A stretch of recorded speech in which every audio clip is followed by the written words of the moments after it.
কৃষ্ণনগর কোতোয়ালি থানার গোয়ারিবাজার এলাকায় গুলি চালানোর ঘটনায় অবশেষে পুলিশের হাতে গ্রেপ্তার অভিযুক্ত দুই দুষ্কৃতী।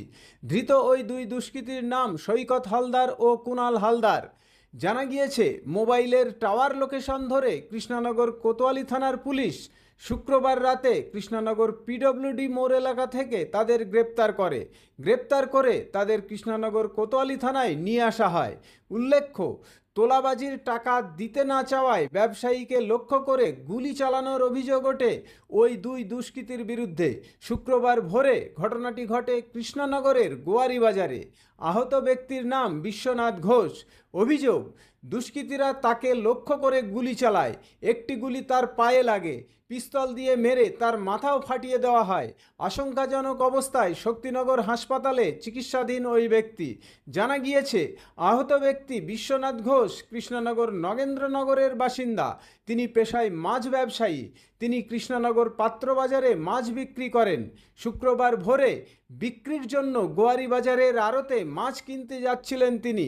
তখন পথে তার কাছ থেকে স্থানীয় ওই দুই দুষ্কৃতী তোলাবাজির টাকা দাবি করেন। তিনি টাকা দিতে রাজি না হওয়ায় ওই দুষ্কৃতীরা পিস্তল দিয়ে মেরে তার মাথা ফাটিয়ে দেয়।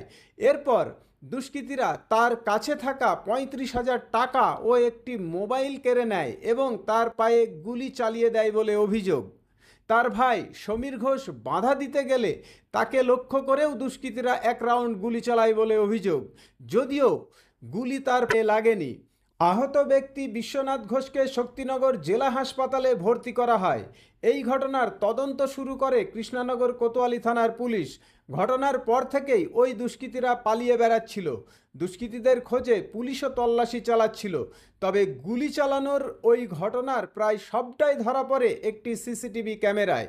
সেখান থেকে খুব সহজেই দুষ্কৃতীদের চিহ্নিত করা যায়।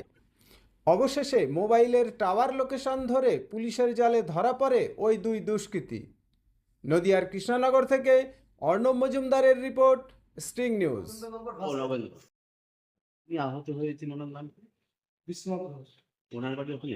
আমার দাদা আপনি যে দাদা, কি হয়েছিল? যে হয়েছিল, আমরা 5টার সময় বাড়িতে যাচ্ছিলাম বেহুলা ভালো করার মোড়ে। কোন বাজারে? গড়ি বাড়ি কলেজের মাছ বেছি, গড়ি বাড়িতে মাছ কিনে নিয়ে গিয়ে কলেজে গেছি। আমরা যখন বাজারে যাচ্ছিলাম, বাড়িতে গেছি 5টার সময়, তখন আমরা ভালো করার মোড়ে আমাদের ধরে গেল। সৈকত হালদার, ডাকাকে ডাকলাম আপনার হালদার, ডাকাকে দুবাই হালদার নাম, ডাকলেন দুবাই হালদার, সবাই সাগর হালদার, 3 দিন ছিল। মেসেজ ধরে পয়সা চাইছিল আমাদের, আমরা পয়সা দিইনি। পরবর্তীকালে আমি একটা অন্য আরো মাছ কিনছিলাম সাবিকদার ঘরে, আর আমার দাদা মাছ কিনছিল দোকানদারের ঘরে। আমি আরোতে ভেতরে ছিলাম বলে আমাকে দেখতে পারিনি। হ্যাঁ, এবং আরোতের বাইরে থেকে জিওর মাছ কিনছিল, দিয়ে ওকে দেখেছে, এই তোমার পয়সা চেয়েলাম দালালি করে, তো দিতে দেয় না। মেশিন বের করে মাথায় করে দেবে। ওই যখন দিচ্ছে 2 রাউন্ড গুলি করেছে, 2 রাউন্ড গুলিতে পায়ে লেগেছে, পড়ে যায় তখন মাথায়। আমি মেশিন আপনারা তো দেখলেন। আর ওই ছেলেটা হলো বিশাল বড় গুণগান, 2 দিন আগে জেল থেকে বেরিয়েছে, আপনারাও জানেন। সৈকত হালদার করেছে, আমাকে একটু বাই হালদার করেছে, আমাকে করেছিল, লাগেনি, পালিয়েছে। দেখেন স্যালারি গুলিটা ওর পায়ে লেগেছে, পায়ে পড়েছে। আমি যখন আমার দাদাকে ঠেকা লেগেছে, আমাকেও করেছে। আর মাথায়? আমার মানি ব্যাগ কেড়ে নিয়েছে। ওর মাথায় পয়সা কত টাকা ছিল? আমার মানি ব্যাগে 15,000 টাকা মতন ছিল, আর আমার দাদার মানি ব্যাগে মোটামুটি 20-25 ছিল। কত ছিল আমি জানি না, ওর মানি ব্যাগ বলে যাবে। থানায় অভিযোগ জানিয়েছেন? থানায় আমি ওই অবস্থায় স্যারকে নিয়ে গেছিলাম, টোটো করে স্যারকে দেখেছি, স্যাররা এসেছিল। আমি এবার আপনাদের কাছে অনুরোধ করছি, পুলিশকে অনুরোধ করছি যেন এই কেসটা খুব ভালোভাবে দেখে। কোনো কিছু করিনি, আপনি ভালোভাবে দেখান। আর আমাদের মা যে ক্রিমিনালরা তো বসতে দেয় না, আপনারা এমন ভালোভাবে দেখাই যেন মা দেখতে পারে আমাদের। আপনার নাম? আমার নাম সমীর ঘোষ। আর আমি পুলিশ থেকে বলছি, বিশাল বড় ক্রিমিনাল, আপনারা সবাই জানেন। আমি এই শাস্তি চাই না। আজকে আমার টাকা হয়েছিল বলে বলছি না, আরো লোক তো ওরা ছুটি করে দেবে।